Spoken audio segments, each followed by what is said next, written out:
En este video vamos a hablar de la era Big Data. Y para mí esta es una era muy importante y es importante entender todo el contexto de lo que sucedió aquí porque aquí es donde se empiezan a sentar las fundaciones para todo lo que es el campo de Data Engineering y lo que se va a convertir en Data Engineering moderna, lo que conocemos hoy. Y aquí es donde se empieza también a forjar el rol del Data Engineer.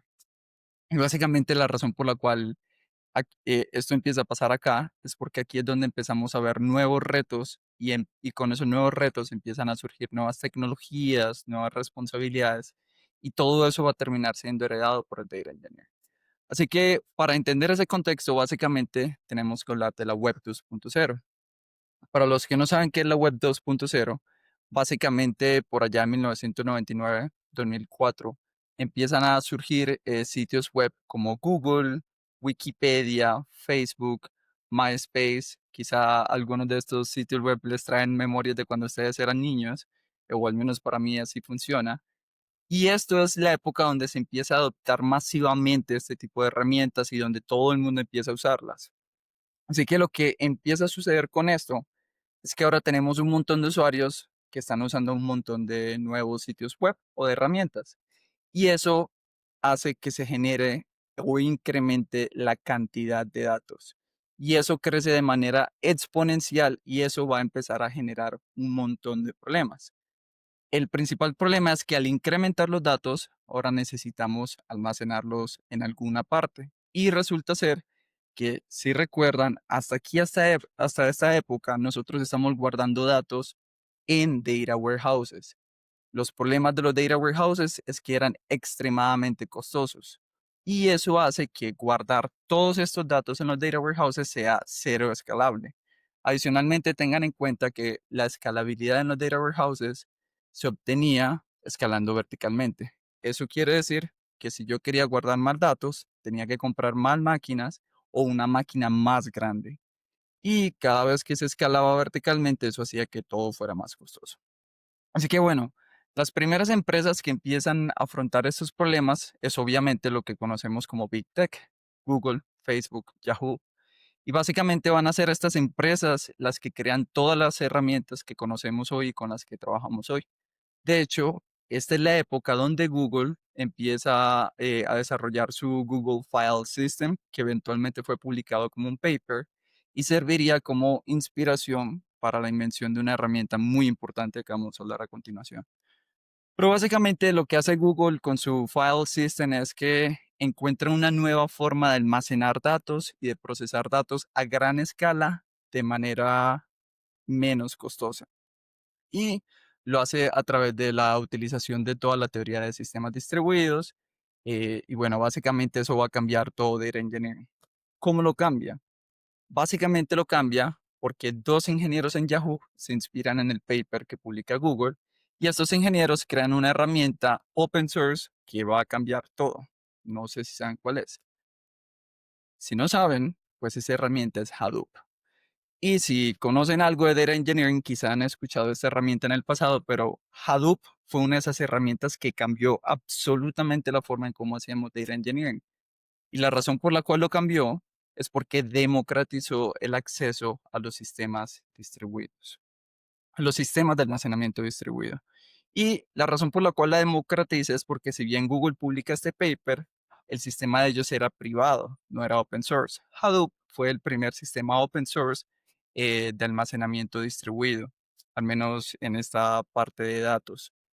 Así que lo importante para entender de Hadoop, Hadoop es todo un framework gigante, hay muchas herramientas alrededor de Hadoop, pero quizá lo más importante es entender que todo empezó con el Hadoop File System.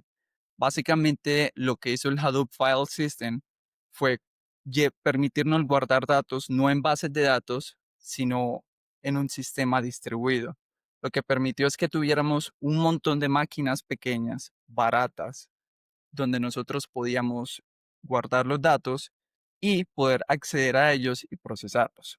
Aquí está toda la teoría de sistemas distribuidos por detrás. No vamos a entrar en detalle en este curso, en esa teoría, pero es importante que sepan que existe y que el gran cambio que hubo aquí es que ya ahora el escalamiento ya no era vertical, es decir, ya no necesitábamos comprar máquinas más grandes, sino que lo que sucedió es que compramos un montón de máquinas de bajo costo y con un sistema alrededor de ellas logramos desbloquear una nueva capacidad de almacenamiento y procesamiento que no se había visto antes. Así que eso fue del lado técnico. Ahora, del lado de negocio, lo más importante es que yo ayudó a reducir costos. Un caso de uso para que ustedes alcancen a dimensionar de cuánto estamos hablando es un caso de uso de Dell publicado por Dell. Básicamente la implementación de ellos de Hadoop, migrar de data warehouses, de los enterprise data warehouses tradicionales a Hadoop, redujo 6.4 millones de dólares por año en infraestructura. Imagínense eso. Eso básicamente fue una reducción de 12x comparado a los enterprise data warehouses que ellos estaban usando. Así que quiero que por un momento piensen eso y dimensionen la gran importancia que tuvo Hadoop en el sistema. Literalmente democratizó y comoditizó la forma en cómo almacenábamos datos y los procesamos. Puesto de manera simple, lo hizo menos costoso y lo hizo más fácil. Aunque ese fácil viene con un asterisco, realmente viene entre comillas, porque Hadoop también trajo muchos problemas y de hecho la adopción de Hadoop tomó un tiempo. Recuerden, cada vez que creamos algo nuevo, cada vez que creamos una nueva tecnología, introducimos nuevos problemas. El reto de Hadoop era que era difícil de operar. Recuerden, un data warehouse es una máquina grande que yo tengo por allá en mi cuarto. Hadoop es un sistema distribuido. Son muchas máquinas que yo voy a tener allá en ese cuarto, no sé, 200, 300 máquinas. Y encima hay un sistema que es el que se encarga de operar todas esas máquinas y se encarga de que funcionen de la forma adecuada.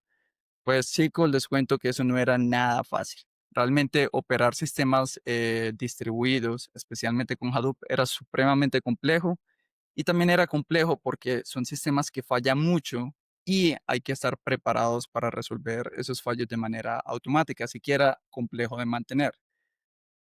Y parte de la complejidad también estaba en que requería conocimiento especializado. No cualquiera había tenido exposición a estas herramientas, no cualquiera conocía lo que había que hacer para trabajar con estas herramientas, así que eso era parte del reto de Hadoop. Y finalmente, otro de los problemas de Hadoop es que si bien nos permitió guardar a escala muchos datos y procesar, era lento. Solo les quiero que se hagan una idea. Yo el año pasado tuve la oportunidad de trabajar con una de las herramientas asociadas al framework de Hadoop, que es Hive. Y ese cliente me buscó y me dijo, oye, tenemos un problema, tenemos una consulta que nos toma 40 segundos en darnos una respuesta. Y esto básicamente lo estamos renderizando en una herramienta de BI que está basada en web. Es demasiado lento. ¿Qué hacemos? Así que nosotros, en el momento en que a mí me dicen eso, yo todavía no sabía que Hive estaba por detrás, pero cuando llegué, cuando evalué toda la arquitectura que había detrás, me di cuenta que Hive, que hace parte del ecosistema de Hadoop, estaba detrás. Y ahí es donde me di cuenta del problema y me di cuenta de qué era lo que había que hacer. Porque básicamente Hadoop, si bien nos trajo cosas muy buenas, no es el más rápido cuando tiene que ver con temas de BI, por ejemplo. En ese caso, mi recomendación es que implementáramos algo de data warehousing que permitiera responder rápidamente la consulta. Y de hecho, en este caso, logramos reducir la consulta de 40 segundos a 2, 3 segundos. Entonces, imaginen que hay una gran diferencia en el performance que ustedes pueden obtener en un sistema como Hadoop o en un data warehouse. Así que bueno, ahí teníamos esa balanza de Hadoop, nos permite escalar mucho de manera barata, pero tiene algunos problemas a nivel de operabilidad, de mantenibilidad, también de performance. Así que bueno, eso hizo que Hadoop cambiara realmente la forma en cómo hacíamos data engineering, pero no va a ser sino hasta mediados de 2010, 2012, 2013 en que empecemos a usar este tipo de ecosistema que desarrolló Hadoop y lo integráramos en nuestras empresas. Y eso es lo que vamos a hablar a continuación.